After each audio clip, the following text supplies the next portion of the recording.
नमस्कार, छत्तीसगढ़ की बात हमारे साथ में आप सभी का स्वागत है। मैं हूं आपके साथ स्मिता। आज बात बीरनपुर हिंसा और हत्याकांड पर होती सियासत की।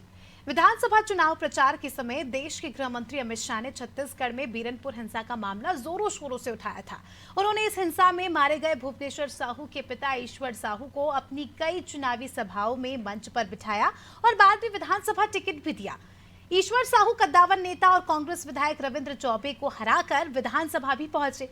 विधानसभा चुनाव के समय दो समुदाय के बीच का ये मुद्दा छत्तीसगढ़ में कहीं ना कहीं वोटों के ध्रुवीकरण का कारण भी बन गया और भाजपा की जीत में इस मुद्दे का भी महत्वपूर्ण योगदान रहा।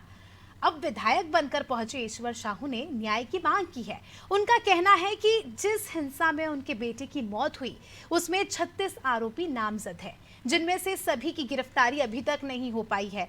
आप समझ सकते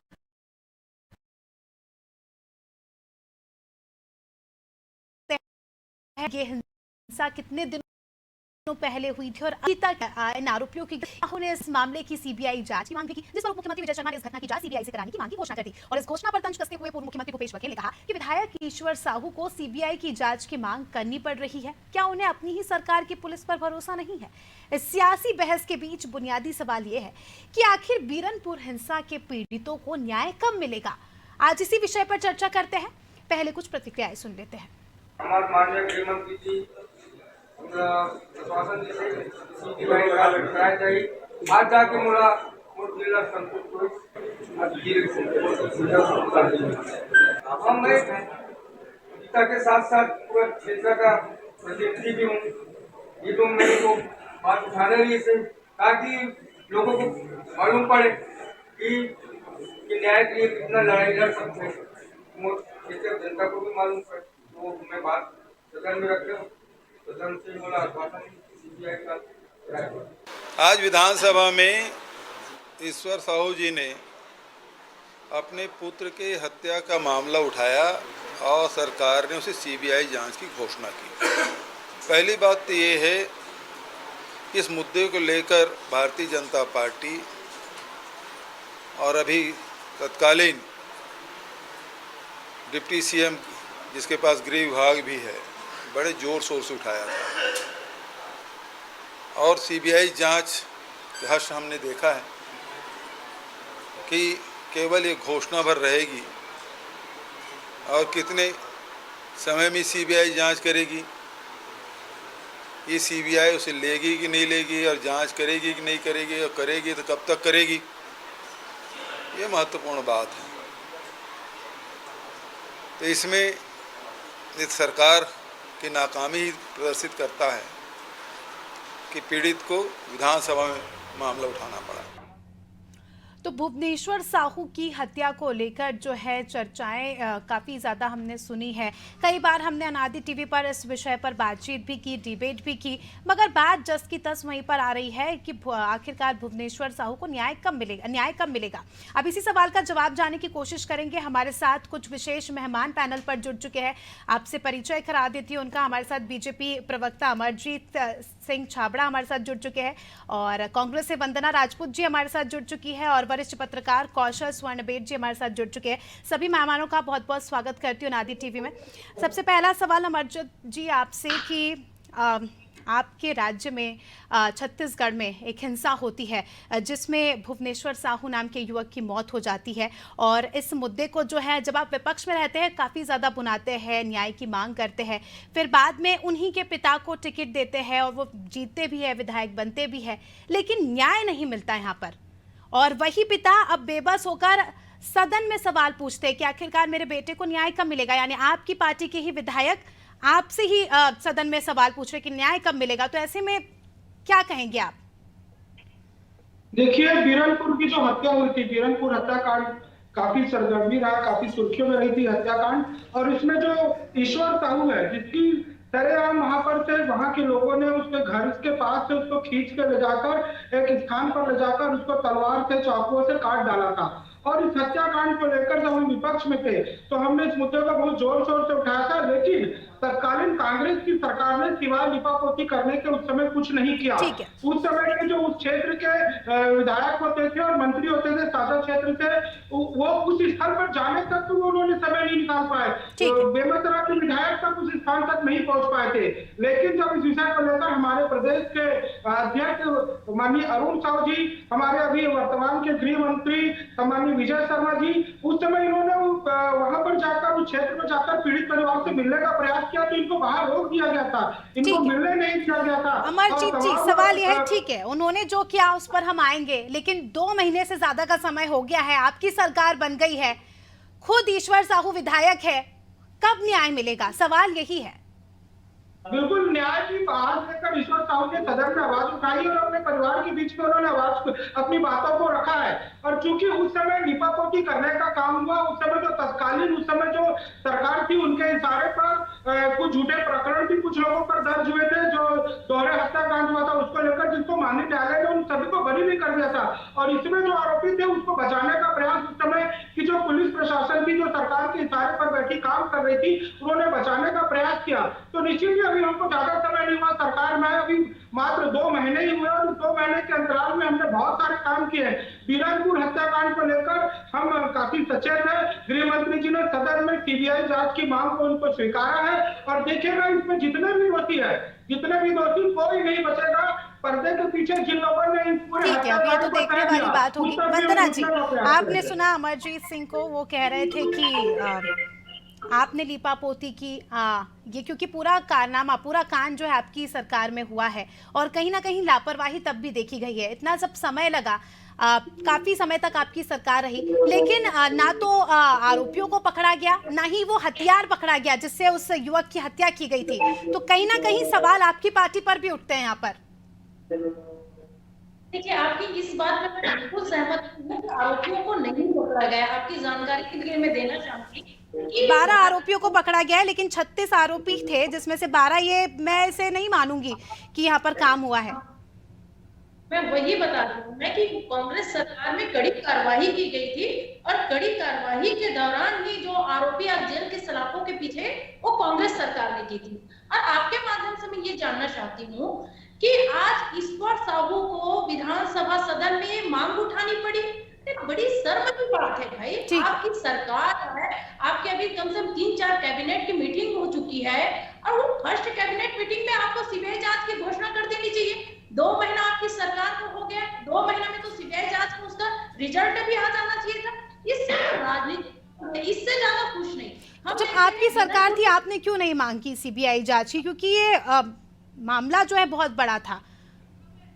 देखिए, हमको अपनी शासन, पुलिस प्रशासन पर हमको पूरा यकीन है, पूरा भरोसा है, लेकिन सबसे बड़ी बात यहाँ पर ये आ रही है कि हमारे जो उप मुख्यमंत्री जी हैं, जिसके हाथ में जो कमान है पुलिस शासन प्रशासन का, अपने ही प्रशासन का भरोसा नहीं, तो जो हमारे उप मुख्यमंत्री आपको भरोसा था तो उस समय क्यों इतनी लापरवाही बरती गई? देखिए, ऐसा होता है जब समय ज्यादा खिंचता है ना किसी भी मुद्दे को लेकर, तो समय ज्यादा लगने की वजह से कई सारे एक तो आरोपी फरार हो जाते हैं, और घटना में उपयुक्त जो सबूत होते हैं उसे बैनिश करने का काम किया जाता है।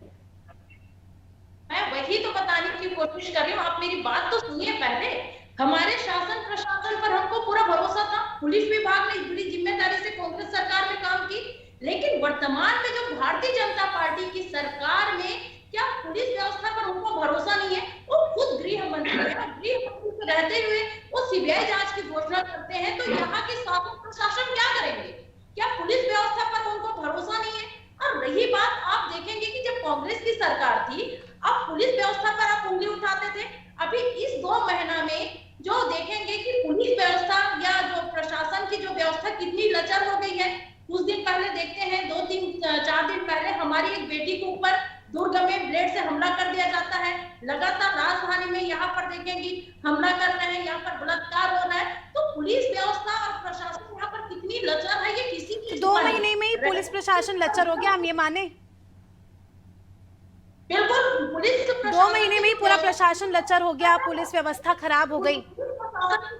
पूरी लचर है, इसीलिए उनको तो अपने प्रशासन पर इनको भरोसा नहीं, और सीबीआई की मांग कर रहे हैं, सीबीआई जांच की घोषणा कर रहे हैं। ठीक है, मतलब खुद के विभाग को उनको भरोसा नहीं है। ठीक है। कौशल जी, दोनों ही प्रवक्ताओं को आपने सुना। छत्तीसगढ़ की नब्ज को जानते हैं आप। छत्तीसगढ़ जिसे शांति का टापू भी कहा जाता है, इस प्रकार के बहुत ही रेयर केस है जो सामने आए छत्तीसगढ़ में कि किसी धार्मिक संप्रदाय के लोगों ने एक दूसरे की हत्या कर दी। छत्तीसगढ़ के इतिहास में ऐसा नहीं हुआ, लेकिन अब ये जो मामला सामने आया है जिसमें जो है एक युवक की हत्या कर दी गई, धर्म भी इसमें आया, राजनीति भी आई, लेकिन कहीं ना कहीं उसके पिता को न्याय नहीं मिला, उस बच्चे को न्याय नहीं मिला जिसकी हत्या कर दी गई थी। और अभी इस पर फिर से जो है पूरा मुद्दा गरमा गया है। कैसे देखते हैं आप इसे? क्या लगता है आपको? क्या ये विषय महज आगामी समय को देखते हुए इस मुद्दे को बुनाया जा रहा है या वाकई कहीं ना कहीं गड़बड़ हो रही है? जी निश्चित तौर पर देखिए, जब बातें होती है कि हम सीबीआई जांच की घोषणा करेंगे तो हेडलाइन में पढ़ने सुनने में काफी अच्छा लगता है, लेकिन आप देखेंगे पीएससी परीक्षा की भी सीबीआई जांच की घोषणा हुई। अभी तक सीबीआई के किसी भी व्यक्ति ने ये नहीं कहा कि हम सीबीआई के को हवाले कर दिया, सीबीआई की जांच शुरू हो चुकी है। जहां तक जो ईश्वर साहू का जो मामला, ईश्वर साहू के जो पुत्र भुवनेश्वर साहू का जो मामला है, कहीं कहीं ये घटना विधानसभा चुनाव के पहले काफी राजनीतिक रूप लिया था। धार्मिक सांप्रदायिक हिंसा भी हुई थी, कर्फ्यू भी लगा था। छत्तीसगढ़ की पहली बार ऐसा हुआ था कि जब वहां पर हफ्ते भर के लिए वहां कर्फ्यू जैसा सीन क्रिएट किया गया था। और ये आप देखेंगे कि जिस तरह की घटना हुई है, लगातार उसको राजनीतिक रंग देने का जो कोशिश किया गया, उसके बाद ये हुआ कि आप विधानसभा में उनको टिकट भी देते हैं और विधायक भी हैं, लेकिन उनको इस तरह की सदन में उठाने की जरूरत क्यों पड़ी, ये सबसे बड़ा सवाल है। क्योंकि आप देखेंगे जब आप सरकार में आ चुके हैं, ठीक है कांग्रेस सरकार ने भी काम नहीं किया था, ईश्वर साहू के बेटे की हत्या के आरोपियों में नहीं पकड़ा था, तो यदि आप भाजपा की सरकार जब बैठती तो मुझे ऐसा लगता है कि इस मामले में त्वरित संज्ञान लेते हुए इसमें आगे कार्रवाई की जानी चाहिए। सीबीआई का देख बहुत विस्तारित दायरा होता है, वो किस तरह के मामलों को लेकर ये अभी भी नहीं कहा जाता, क्योंकि आप देखेंगे जब पीएससी की गड़बड़ी हुई तो सीबीआई जांच की मांग हुई, तो अब हर मामले को सीबीआई जांच को दे देंगे तो आपके पास जो स्थानीय पुलिस है, स्थानीय क्राइम स्क्वाड है, स्थानीय क्राइम ब्रांच है, वो क्या करेंगे? क्योंकि ये हत्याकांड का जो मामला है, वहाँ के स्थानीय व्यक्ति दो लोगों के बीच का आपसी विवाद का मामला था और इसको काफी बड़ा रूप दे दिया गया।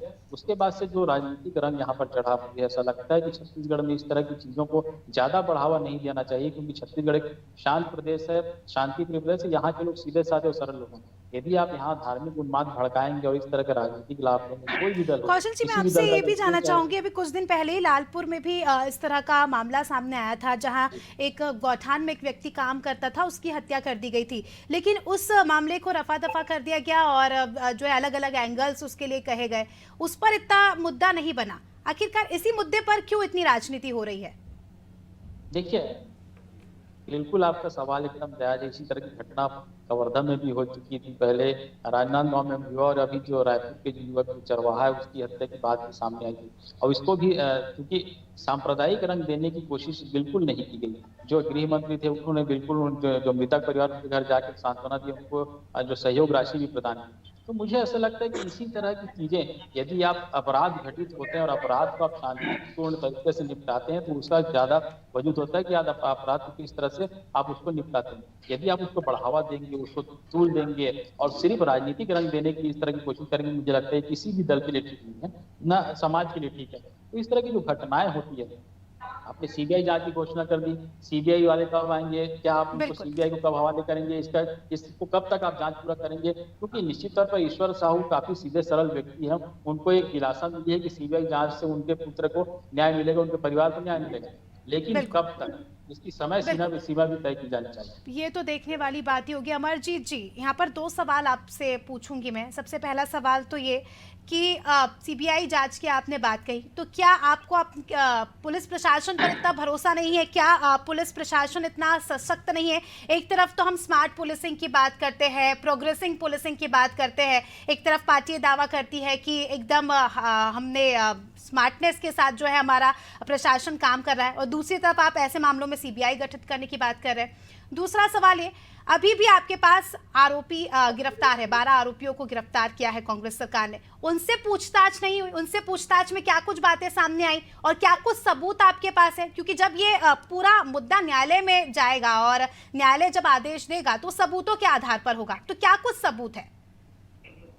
देखिए, जिस तरह से आपने सीबीआई जांच की मांग और उसके बाद दूसरा प्रश्न आपने उठाया, दोनों प्रश्नों का मैं सिलसिलेवार जवाब देना चाहूंगा। छत्तीसगढ़ की पुलिस पर हमें पूरा भरोसा है। हमारी सरकार पुलिस प्रशासन में कसरत लाने का काम करी, लेकिन पिछले 5 वर्षों में इस प्रदेश में पुलिस को एक पंखु बनाकर रख दिया गया था। सरकार अपने इशारे पर उसको नचा रही थी।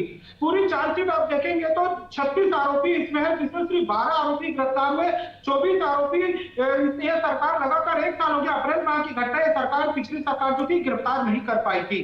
तो कहीं ना कहीं जो उस समय जो एफआईआर दर्ज हुआ, उस समय जो सब हुआ, उसमें कहीं ना कहीं लीपापोती करके बहुत सारे लोगों को बचाने का प्रयास हुआ था। तो इसी सब चीजों को लेकर स्थानीय पुलिस के साथ सीबीआई को साथ में रखते हुए सारे चीजों को खुलासा करने की बात यहाँ पर हुई है। स्थानीय पुलिस उसमें सहयोगी के रूप में रहेगी और केंद्रीय जो टीम आने वाली है वो पूरे मामले का खुलासा करेगी। आप देखेंगे कि बीरनपुर की घटना कोई मात्र छोटी घटना नहीं है, यह 1-2 दिन में तैयार हुई घटना नहीं है। इसके पीछे के परिदृश्य पर जाएंगे, कौशल जी जैसे बता रहे थे, तो इसके पीछे के परिदृश्य में और थोड़ा ले जाना चाहूंगा। आप देखेंगे कि एक समुदाय की 2 लड़कियां दूसरे समुदाय के लड़कों से विवाह हो जाता है और उसके बाद वो क्षेत्र धीरे धीरे वहां पर एक आग की सुलगती रहती है। शासन प्रशासन सारी चीजें जानता है, वहां के स्थानीय जनप्रतिनिधि सारी चीजें जानते हैं, लेकिन सारी बातों को इग्नोर किया जाता है, सारी बातों को बड़ा रूप देने का प्रयास किया जाता है। वहां पर बैठकें होती है समाज विशेष की और सारी बातों को लेकर वो पुलिस प्रशासन के पास भी जाते हैं, लेकिन पुलिस प्रशासन इसमें कोई भी किसी भी तरह की कार्रवाई नहीं करती है और जिसकी परिणति यह होती है कि भुवनेश्वर साहू जैसे युवक की वहां पर सरेआम हत्या कर दी जाती है। अमरजीत जी, ये मुद्दा देखिए, जिस प्रकार से वंदना जी ने भी जिक्र किया था कि पहले भी आपकी कई मीटिंग्स हो चुकी है, जिस प्रकार से हमने देखा विधानसभा में अमित शाह ने बढ़ चढ़कर जो है इस मुद्दे को बुलाया था, मॉब लिंचिंग कहा था कि मॉब लिंचिंग हुई है और काफ़ी ज़्यादा भाषणों में हमने इस घटना का जिक्र सुना था उनके मुंह से। और अब क्योंकि जब आपकी सरकार बन गई है तो कोई इतना एक्टिव एक्शन नजर नहीं आया है, क्योंकि खुद ईश्वर साहू सदन में ये बोलने को मजबूर हो गए, साफ वो पूछ रहे हैं कि मुझे न्याय मिलेगा या नहीं मिलेगा। तो कहीं ना कहीं उनको भी डाउट है पार्टी पर और वो खुद एक विधायक है। उन्होंने अपने परिवार के बीच में अपनी बातों को रखा है और ईश्वर साहू ने जैसे ही अपनी बातों को रखा, तत्काल सदन में गृह मंत्री जी ने खड़े होकर उनकी सीबीआई जांच की मांग को तुरंत स्वीकार कर लिया। वो पूर्व मुख्यमंत्री भूपेश बघेल जी का बयान नहीं सुन रहा था, वो लगातार इस पर कटाक्ष कर रहे थे। मैं उनसे पूछना चाहूंगा कि जब अप्रैल में ये घटना घटी, उनके पास लगातार 8-9 महीने थे, तब वे कहां थे? तब उन्होंने क्या किया? क्या एक बार भी पीड़ित परिवार से मिलने जाने का उन्होंने प्रयास किया? क्या उस समय के गृह मंत्री उस क्षेत्र में जाकर उन्होंने मिलने का प्रयास किया? उस क्षेत्र के मंत्री साजा के विधायक रविंद्र चौबे जी उस क्षेत्र में जाकर उससे पीड़ित नहीं, तो आप न्याय दिलाएंगे? आप इस बात की वो करते हैं, क्योंकि जिस प्रकार से कौशल जी ने भी जिक्र किया था कि केवल ये बोलने से कि हमने जांच की टीम गठित कर दी गई है उससे न्याय नहीं मिलता है। कब ये जांच शुरू होगी, किनके द्वारा ये जांच शुरू की जाएगी, कितना समय लगेगा और क्या एंगल होगा जिस पर जांच होगी, क्योंकि ये भी एक बहुत महत्वपूर्ण विषय है।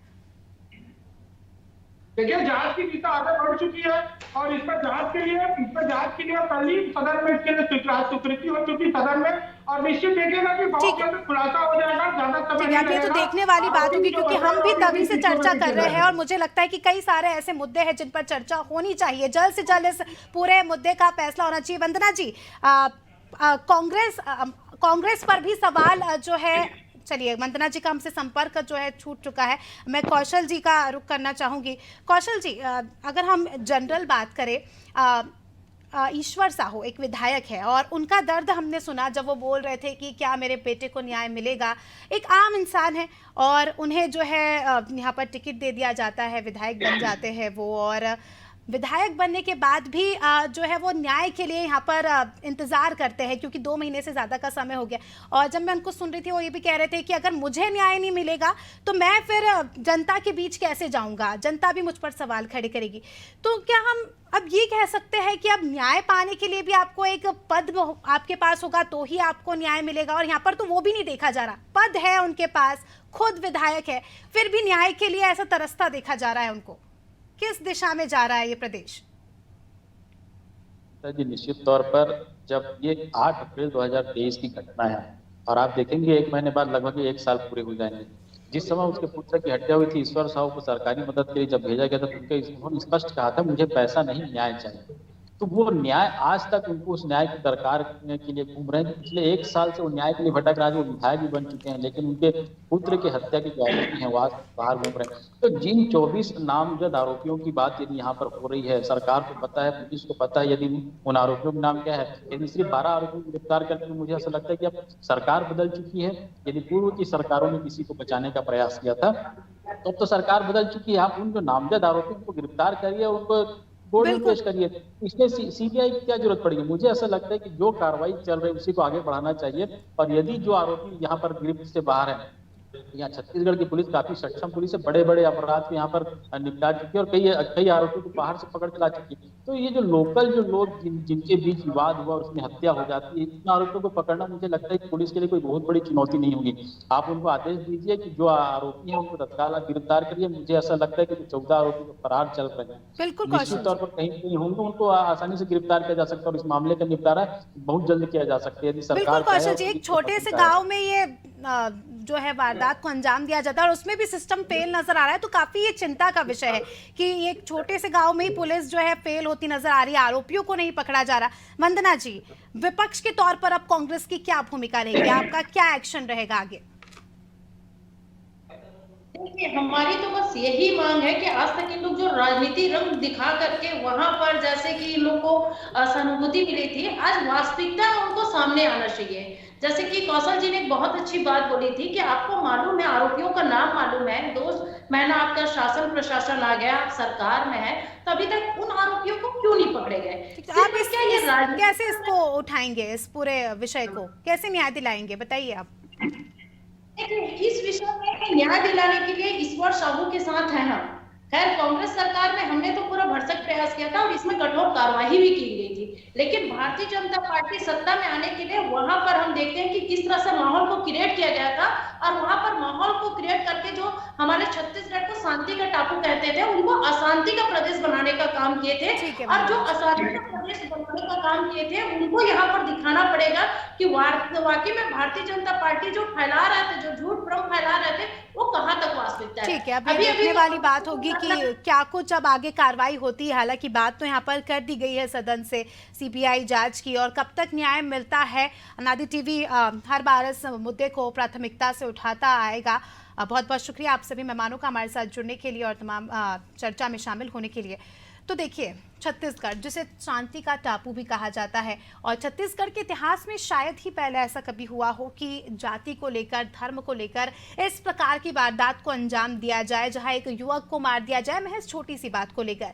लेकिन ये छोटी सी बात कहीं ना कहीं छत्तीसगढ़ की राजनीति में बड़ा बवाल साबित हुई है। जिस प्रकार से हमने देखा, विधानसभा में भी इस मुद्दे को बुलाया गया, आगामी समय में लोकसभा चुनाव है, तो इसमें भी इस पूरे मुद्दे को बुलाने में कोई कोर कसर नहीं छोड़ रही दोनों ही पार्टियां। लेकिन सवाल अभी भी ये कि आखिरकार कब न्याय मिलेगा भुवनेश्वर साहू को, और कब जो है उस पिता की वेदना को जो है तृप्ति मिलेगी, जो सदन में सरकार से, खुद की ही सरकार से सवाल करता नजर आ रहा है कि क्या मेरे बेटे को न्याय मिलेगा या नहीं। अब ये तो देखने वाली बात होगी। फिलहाल छत्तीसगढ़ की बात में इतना ही। दीजिए मुझे इजाजत, देखते रहिए अनादि टीवी। नमस्कार।